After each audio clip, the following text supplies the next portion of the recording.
Hi, welcome to another episode of Hot Takes. Baroness Hilary Cass, she of the Cass Report fame with regards to transgender children, has basically come out and called a lot of MPs dumb, morons, idiots. She hasn't used that actual language, of course. She's been a bit more diplomatic about it. But the indication is clear. She has a very low opinion of their dim-wittedness. I'm being very polite here, I've got other words I could use. But she's saying that predominantly the Labour MPs who oppose the ban on puberty blockers are misunderstanding, shall we say, willfully misunderstanding medical evidence and facts. This is what Cass is saying. Now, she did that landmark report, the Cass report, on transgender children and the effects that various treatments can have, including the puberty blockers, the transgender chemicals that they give them to help transition, the effects of surgeries. She looked at the physical outcomes, she's looked at the mental outcomes, the emotional outcomes, and all sorts. And it was an in-depth study. It used many examples, many cohorts. She did statistical analysis. She did evidence of what people themselves were saying, treatments. She was looking at the doctors, the patients, all sorts. Very extensive study into this. And then she said that basically, gender identity services in this country were not fit for purpose, that 97.5% who went through the gender identity teams, at the various places, such as the Tavistock Centre, 97.5% of them weren't gender dysphoric. There were other causes.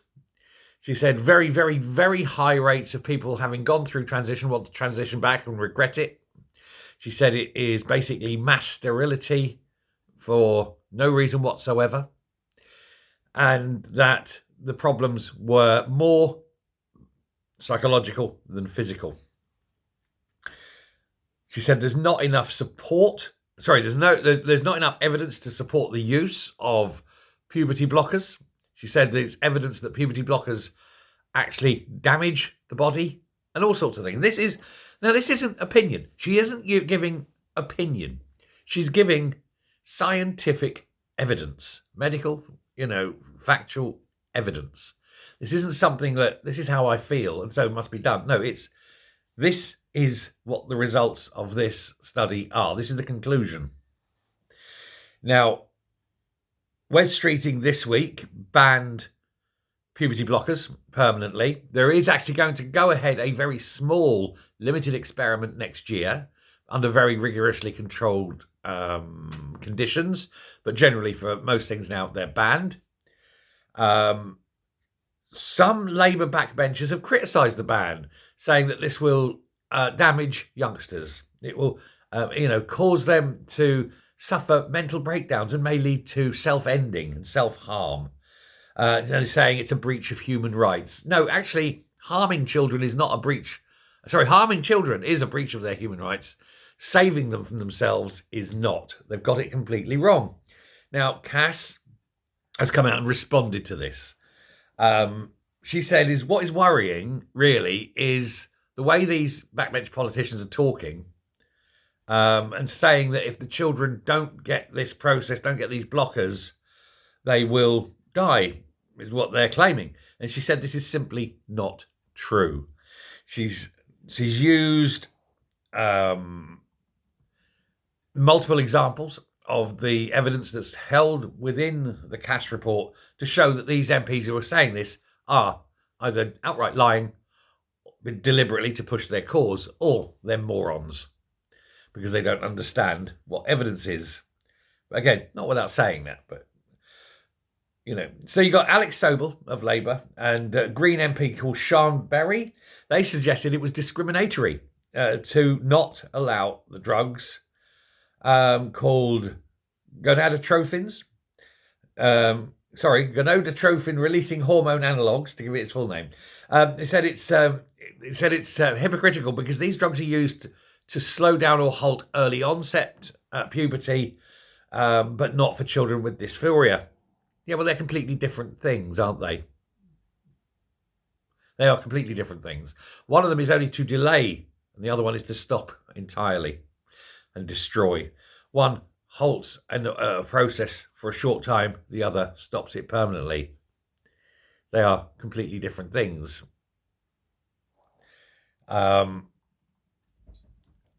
it's clear that they're different things, but they're using that as an argument to say, no, we must continue to destroy and sterilize children because, a very small group of children are using this for a genuine medical reason, then we must give it to the other children, even though there's no evidence that it will do any good whatsoever.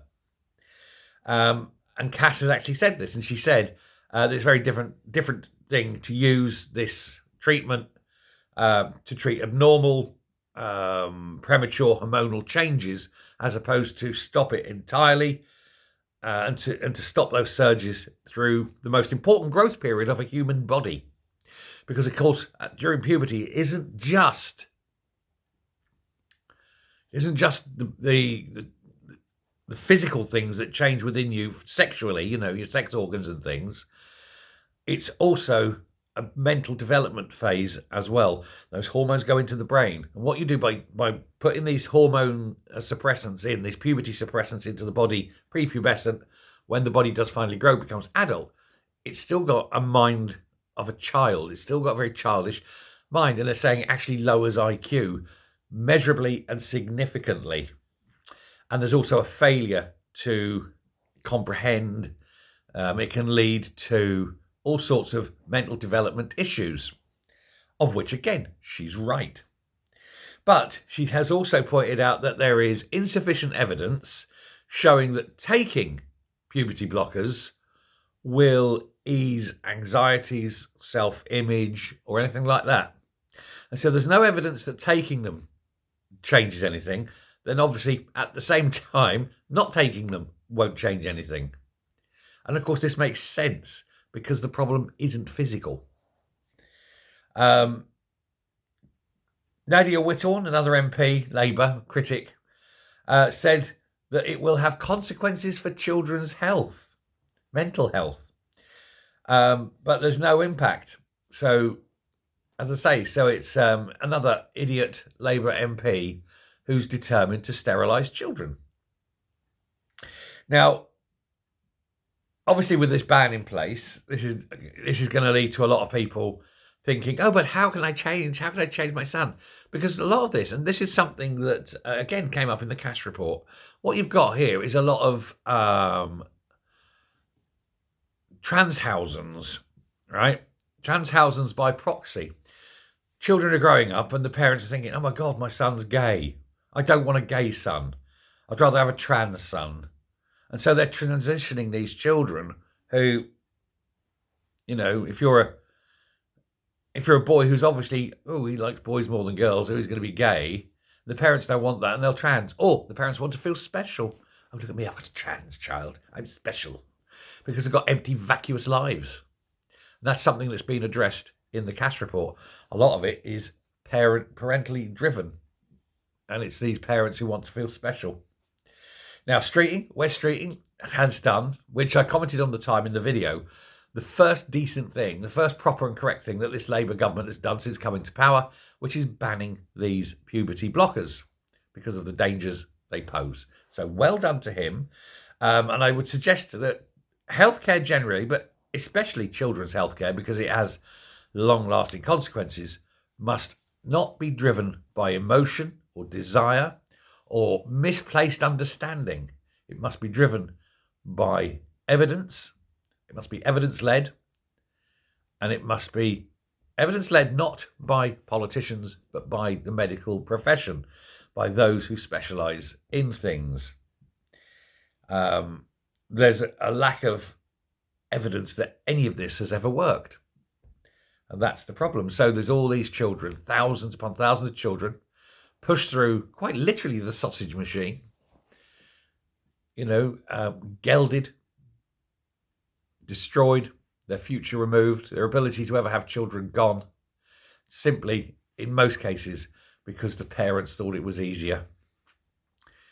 It's large-scale child abuse, and thankfully, sense is coming and it's going to stop. Thanks very much, and well done to Cass. Bye.